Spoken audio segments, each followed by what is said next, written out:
당시 유대인들은 메시아는 오직 자기 백성 선민 이스라엘만을 구원한다고 생각했습니다. 메시아는 이스라엘 이외의 모든 이방 백성들은 심판하신다고 생각했습니다. 그들은 이방인들은 개처럼 더럽고 죄악된 자들이고 구원의 소망이 없는 자들로 여겨졌습니다. 실제적인 예를 들어보면 그렇게 생각하는 것도 일리가 있습니다. 정말 이방인들은 하나님의 말씀을 순종하기는커녕 하나님의 말씀도 없이 지냈습니다.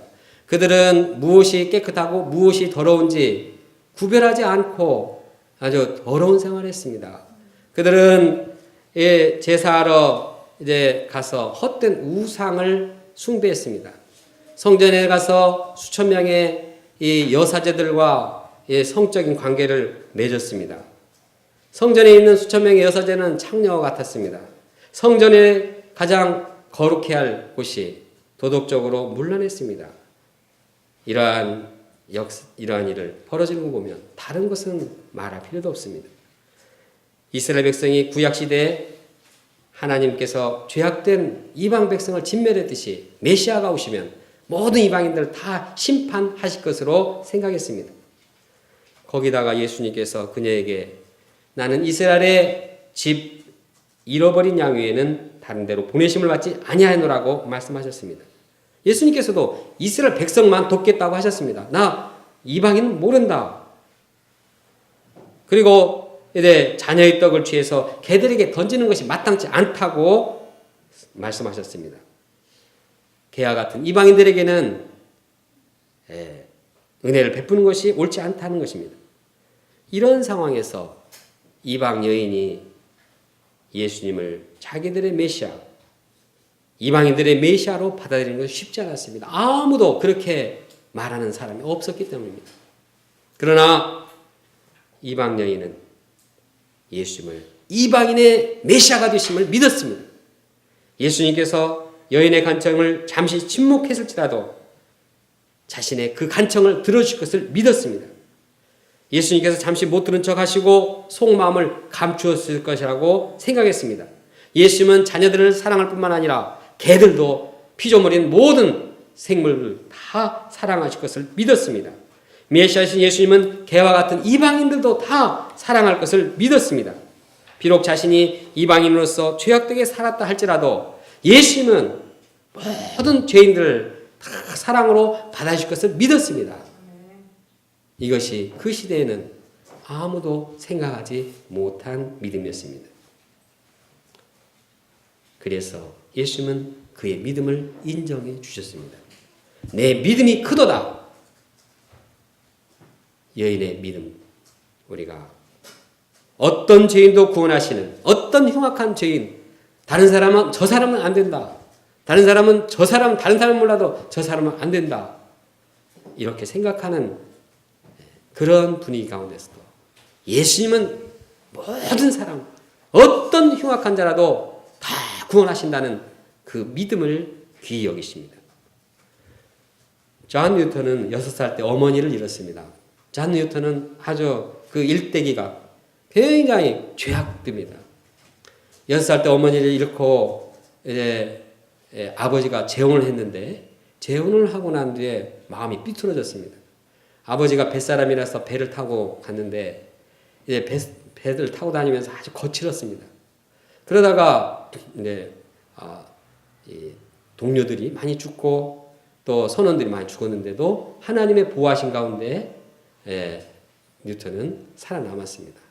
그리고 이제 그것을 통해서 나도 참 신앙생활 잘해야겠다. 하나님 은혜를 받았으니 잘해야겠다 하고 형식적인 생활을 했습니다. 그런데 겉으로는 그렇고 밤이 되면은 그냥 밤새도록 술 마시고 창녀들과 놀아났습니다. 그리고 나중에는 아주 배교하는 그런 상태에 이르렀습니다. 전쟁에 나가서 군인이 되었는데 탈영을 했습니다. 그래서 아주 중범죄자가 되었습니다. 풀려난 후에도 죄를 계속 졌고 다른 사람까지 유혹하고 타락시켰습니다. 또 15개월 동안 포로 생활하다가 풀려난 후에도 또 죄악된 생활을 했습니다. 아주 욕을 너무 잘해가지고 있는 욕 다 하고 매일매일 새로운 욕을 만들어서 했습니다. 이러한 죄인이 이제 노예선 선장이 되어서 노예들을 사고 팔았습니다. 그는 노예 무역을 하다가 큰 폭풍을 만나 그가 탄 배가 파손이 되었습니다. 그는 큰 두려움에 빠졌습니다. 이 죽음의 운명 가운데서 주님께 간구했습니다. 그러면서도 생각할 때 하나님이 만약 살아계신다고 하면 나는 용서받을 수 없다는, 나는 너무 죄가 심각하다는 것을 인정하고 모든 것을 다 감수해야겠다고 기다렸습니다. 그는 하나님을 아버지라고 부를 수 있는 자격이 없는 자라는 것을 알았습니다.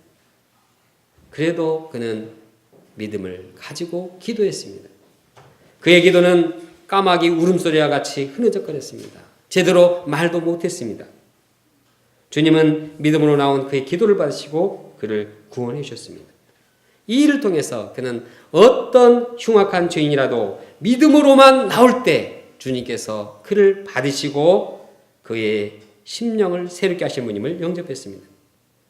그는 만민의 구주, 모든 죄인들의 구주 예수님을 영접하고 노예 무역을 그만두고 영적인 종이 되었습니다. 그리고 유명한 어메이징 그레이스 찬송가를 썼습니다. 나 같은 죄인 살리신 주 은혜 놀라와. 잃었던 생명 찾았고 광명을 얻었네. 그는 묘비의 다음과 같은 글귀를 적어달라고 유언을 했습니다.